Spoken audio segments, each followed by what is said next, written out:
Elle m'a appelé à 3 heures du matin, paniquée, en me disant que sa carte bancaire avait été refusée en boîte de nuit et que je devais lui virer 2000 € immédiatement sinon il ne la laisserait pas partir, ce à quoi j'ai répondu « appelle ton père » avant d'éteindre mon téléphone et de me rendormir. L'appel que j'ai reçu du commissariat le lendemain matin était surréaliste, mais laissez-moi aller droit au but car cette histoire est dingue. Je vais essayer de faire court, mais il y a beaucoup à dire. J'ai 30 ans, je m'appelle Thomas, et je suis fiancé à Chloé, 27 ans, depuis 8 mois. Nous n'habitons pas encore ensemble car je voulais être sûr de notre compatibilité avant de signer un bail, une décision qui s'est avérée très intelligente. Chloé vit en colocation avec 2 amis à environ 20 minutes de chez moi. Pour vous situer le personnage, Chloé vient d'une famille aisée mais ses parents lui ont coupé les vivres il y a 2 ans pour des raisons qu'elle a toujours gardées floues, prétendant qu'ils étaient trop contrôlants et ne comprenaient pas son besoin d'indépendance. Elle travaille dans une agence de marketing et gagne environ 35 000 € par an, mais elle dépense comme si elle en gagnait 100 000, toujours habillée impeccablement avec des sacs de créateurs et des dîners dans des restaurants étoilés. Nous avions des problèmes d'argent depuis des mois car elle s'attendait à ce que je règle toutes les additions, sous prétexte que c'est le rôle de l'homme, mais je ne suis pas une banque.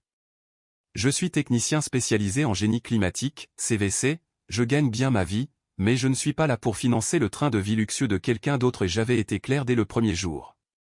Les vrais problèmes ont commencé quand ses copines d'école de commerce s'en sont mêlées, un groupe de 4 filles qui ont toutes épousé des types riches et passent leur journée à faire du shopping avenue Montaigne et à poster des stories Instagram depuis des restaurants hors de prix. Elles mettent constamment la pression à Chloé pour qu'elle suive leur rythme de vie et, même si sa situation financière est complètement différente, ces filles sont toxiques au possible, suggérant toujours des week-ends coûteux à Deauville ou à Monaco qui coûtent des milliers d'euros par personne. Quand Chloé ne peut pas se le permettre, elles font des remarques sournoises sur son budget serré et sur le fait qu'il est triste qu'elles doivent travailler pour vivre. J'ai dit à Chloé plusieurs fois que ces femmes n'étaient pas de vrais amis, car de vrais amis ne vous poussent pas à dépenser l'argent que vous n'avez pas juste pour rentrer dans le moule, mais elle était désespérée de maintenir son statut social, même si cela signifiait s'endetter.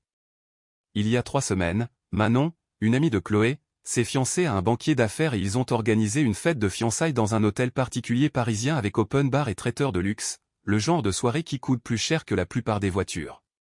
Lors de la soirée, j'ai vu ces femmes rivaliser pour savoir qui avait la robe la plus chère, la plus grosse bague ou les vacances les plus exclusives. C'était écœurant de voir des adultes agir comme des ados essayant de s'impressionner avec l'argent de papa. Chloé a été malheureuse toute la soirée car elle avait emprunté une robe à sa colocataire et se sentait mal habillée comparée aux tenues de créateurs de ses amis, faisant des commentaires sur la chance qu'avait Manon d'avoir trouvé un homme capable de lui offrir ce style de vie. C'est là que j'ai su que notre couple était en danger, car elle ne me regardait pas comme un partenaire mais évaluait mon potentiel financier par rapport au mari de ses amis. Je n'étais pas une personne pour elle, j'étais un compte en banque avec un pouls. La semaine suivant la fête, Chloé a commencé à faire des allusions sur le fait qu'elle voulait une plus grosse bague, la mienne étant un solitaire modeste d'1 carat acheté chez un bijoutier classique, ce qui n'était apparemment pas assez impressionnant pour son cercle social. Elle m'a montré des photos de la bague Cartier de 3 carats de Manon qui coûtait probablement 50 000 €, mais j'ai immédiatement coupé court à la conversation en lui rappelant que nous avions déjà discuté de notre budget et que si elle voulait rivaliser avec des héritières, elle aurait dû y penser avant de se fiancer avec un gars de la classe moyenne. Elle s'est mise sur la défensive en disant qu'elle ne voulait rivaliser avec personne mais qu'elle voulait juste se sentir spéciale le jour de son mariage, pourtant je l'avais entendue au téléphone se plaindre de ma bague bon marché à ses amis.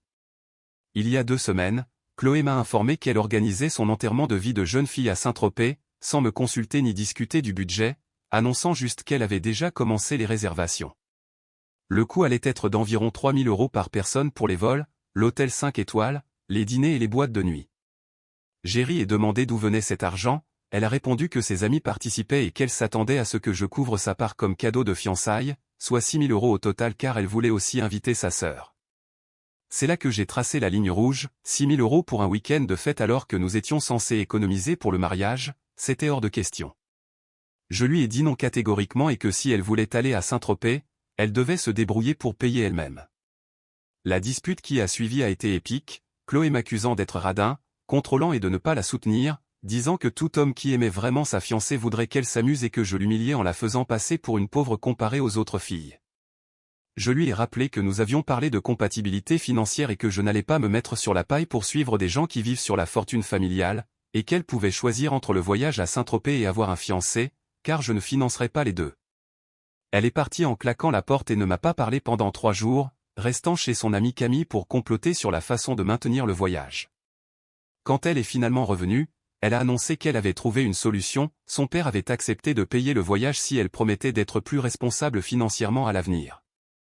J'étais méfiant car elle m'avait dit que ses parents lui avaient coupé les vivres, mais elle a insisté sur le fait qu'ils étaient prêts à aider pour les grandes occasions. Le voyage était prévu pour le week-end dernier, du jeudi au dimanche dans un palace de la Côte d'Azur. Je n'étais pas ravi mais je me suis dit que si son père payait, ce n'était pas mon problème et qu'au moins elle se défoulerait pour qu'on puisse ensuite se concentrer sur le mariage. Jeudi matin, Chloé est partie pour l'aéroport d'Orly avec 2 valises géantes, plus excitée que je ne l'avais vue depuis des mois, postant des stories avec du champagne et des sièges en classe affaire qui n'étaient certainement pas dans son budget initial. Les signaux d'alerte ont commencé immédiatement, jeudi soir, elle a posté des vidéos d'un dîner où les entrées coûtaient 60 €, vendredi c'était des transats sur une plage privée à 500 € la journée, samedi du shopping dans des boutiques de luxe avec des sacs que je savais hors de prix. Je n'ai rien dit car techniquement ce n'était pas mon argent, mais quelque chose clochait, soit son père était beaucoup plus généreux qu'elle ne le disait, soit elle accumulait des dettes qui deviendraient mon problème une fois mariée. Vendredi soir vers minuit, j'ai reçu un texto d'elle, visiblement éméché, avec une photo d'elle et ses copines dans un club huppé avec service bouteille, le genre d'endroit où la table coûte des milliers d'euros. Elle avait l'air heureuse mais je commençais à m'inquiéter sérieusement de la provenance de cet argent. Le samedi a été du même acabit, déjeuner coûteux, location de yacht, shopping de créateurs. Son Instagram ressemblait au blog d'une millionnaire et soit son père avait gagné au loto, soit Chloé vivait dans un monde imaginaire qui allait s'effondrer brutalement. Samedi soir vers 2 h du matin, mon téléphone s'est mis à vibrer avec de multiples appels manqués de Chloé suivis de textos de plus en plus frénétiques. Je dormais et mon téléphone était en silencieux, donc je n'ai rien vu jusqu'à ce que, à exactement 3h17 du matin, mon téléphone sonne. J'ai vu le nom de Chloé et entendu un bruit de fond de boîte de nuit quand j'ai décroché, encore groggy, pensant à une urgence. « Bébé, Dieu merci tu as répondu », a-t-elle hurlé par-dessus la musique, « j'ai besoin que tu m'envoies de l'argent tout de suite. » J'étais instantanément réveillé, « De quoi tu parles ? Qu'est-ce qui se passe ?» Elle m'a expliqué, « Ma carte a été refusée au club, on a une ardoise énorme et la sécurité a pris nos pièces d'identité, ils vont appeler la police si on ne paie pas maintenant, j'ai besoin que tu m'envoies 2000 € ou on va se faire arrêter. » Je me suis assis dans mon lit en essayant de comprendre, comment ça ta carte est refusée. Je croyais que ton père payait ce voyage. Elle a avoué, il m'a donné de l'argent pour l'hôtel et les vols mais on a dépensé plus que prévu, mes cartes de crédit sont au plafond et les filles n'ont pas assez de liquide, tu dois m'aider.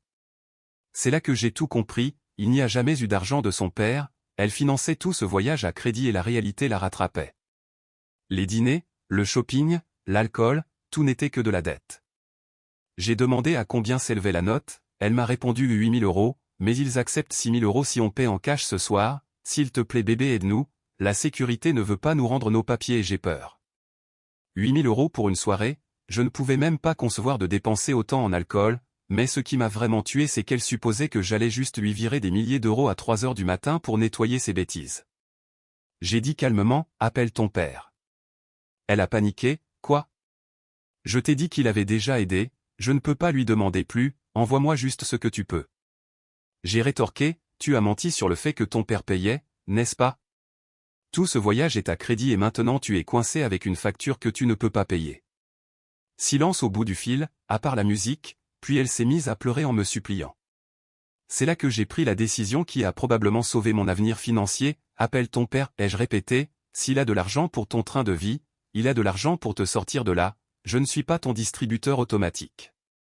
Elle a crié que j'étais son fiancé et que je devais l'aider, mais j'ai répondu que quand on aime quelqu'un, on ne lui ment pas sur l'argent pour s'endetter de milliers d'euros dans son dos. J'ai raccroché, éteint mon téléphone et je me suis rendormi. Vers 9 h le lendemain, mon téléphone a vibré dès que je l'ai rallumé, des dizaines d'appels manqués, des messages vocaux que j'ai effacés sans écouter et des textos désespérés. Vers 11 h, j'ai reçu un appel d'un numéro de la Côte d'Azur que j'ai failli ignorer, mais mon instinct m'a dit de répondre. C'était un gendarme de la brigade de Saint-Tropez m'informant qu'ils avaient ma fiancée Chloé en garde à vue et qu'elle avait demandé à ce qu'on me contacte. Mon cœur s'est serré, je ne voulais pas qu'elle finisse en prison malgré tout. Le gendarme m'a expliqué qu'elle était accusée de grivellerie et de troubles à l'ordre public, qu'elle et ses amis avaient accumulé une facture substantielle qu'elle ne pouvait pas payer et que Chloé s'était montrée agressive lors de l'arrivée des forces de l'ordre. Elle allait bien physiquement mais le club avait porté plainte et réclamait son dû, plus de 8000 €. Le gendarme a mentionné qu'une caution ou un règlement immédiat de la dette pourrait éviter des poursuites plus graves. J'ai répondu, officier, je vous remercie de m'avoir appelé, mais je ne suis pas dans le sud et je ne paierai ni caution ni frais liés à cet incident, elle devra contacter sa famille.